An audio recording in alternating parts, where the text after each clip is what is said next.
দেখো, বলেছিলাম না যখন ফুল ফুটবে। দেখো আজকে সব ফুল ফুটে গেছে, কেমন সাদা হয়ে রয়েছে। দেখো দূর থেকে দেখাই, দেখো শুধুই সাদা।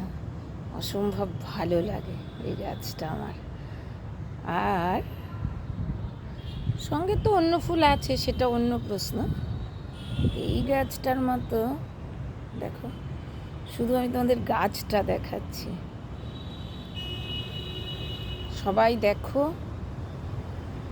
দেখো রে নয়ন ভরে জগতের কি বাহার, সত্যি কি বাহার।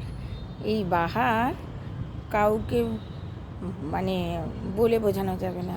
সেই চম্পা চামেলি গোলাপেরি বাগে, সেই চম্পা চামেলি যাই বলো, এত সুন্দর হয়েছে গাছটা। মানে আমি প্রতিদিন আসি, সকালে একবার বিকেলে একবার, এটা তো মাস্ট। আর এসে প্রথমেই এই গাছটার সামনে দাঁড়িয়ে পড়ি।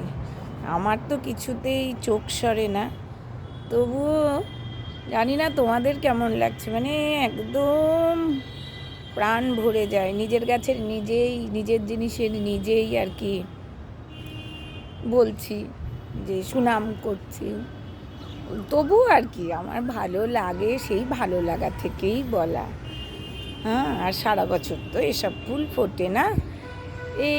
এটা সেপ্টেম্বর পর্যন্ত মোটামুটি থাকবে, তারপরে 2-3 খেপ ফুল ফুটবে।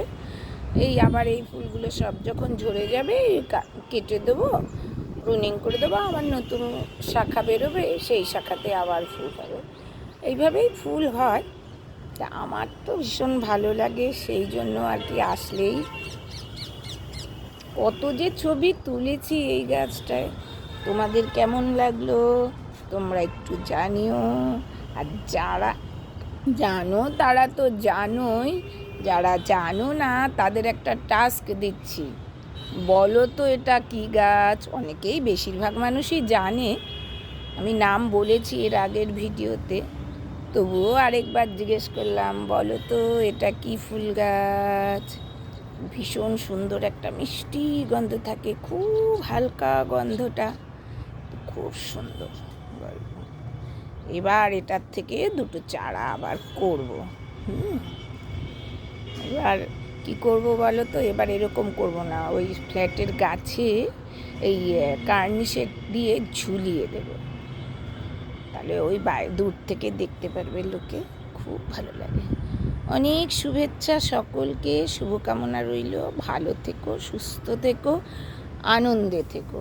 আর যদি আমার পেজটা ভালো লাগে অবশ্যই একটু লাইক করো, কমেন্ট করো, শেয়ার করো, আর আমাকে এগিয়ে যেতে সাহায্য করো। হাতের মধ্যে না একটা বড় মাছি বসেছে। ধন্যবাদ সবাইকে, দেখছি তারপর।